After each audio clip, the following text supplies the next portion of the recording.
Gari ya mbunge wa Kigoma mjini aina ya Jeep Wrangler aliyoinunua kwa ajili ya kuhudumia wananchi kwenye shughuli za harusi imepata ajali mbaya usiku wa kuamkia leo ikiwa njiani kutoka Kigoma kuelekea Dodoma majira ya saa 6 usiku, na kwa mujibu wa taarifa zilizothibitishwa na dereva wa gari hiyo yuko salama, ingawa gari imeharibika vibaya baada ya kuweza kupinduka katika ajali hiyo.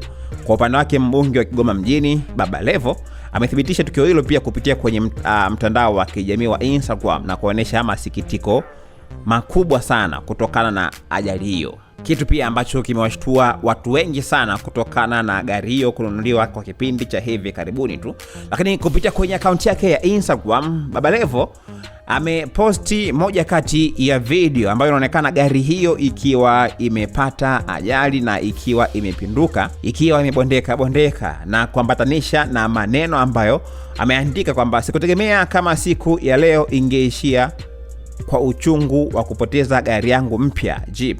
Mungu akipanga jambo lake hakuna wa kulipangua. Watu wa Kigoma mjini wamepoteza gari iliyowapa furaha kwenye ndoa zao. Na ni kwa muda mfupi tu mara baada ya komenti hiyo, pia watu wengi sana akawa wameenda sehemu ya maoni pale na kutoa maoni yao kutokana na hicho ambacho kimeripotiwa na Baba Levo kutokana na gari yake Jeep kupata ajali wakati ikiwa inatoka Kigoma kuja Dodoma. Official Shelole amesema kwamba jamani, Liliomi amesema pole sana Baba Levo.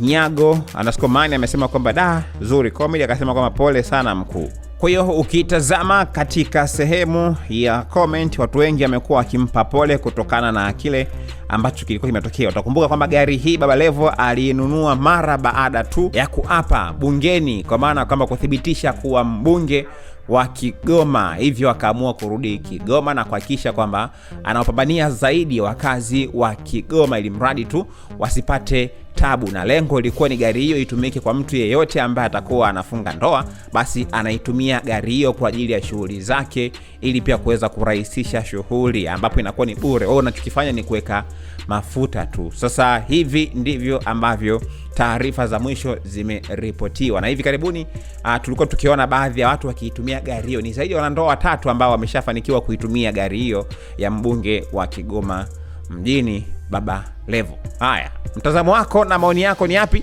Tuandikia hapo sehemu ya comment ili pia tuweze kuona ni una kipi kutokana na hicho ambacho tumekuripotia hapa. Lakini pia usisahau kusubscribe kwenye account yetu ya YouTube ambayo inasomeka Dodoma TV ili pia uweze kupata notification ya kila story ambayo tunaiweka hapo. Peace.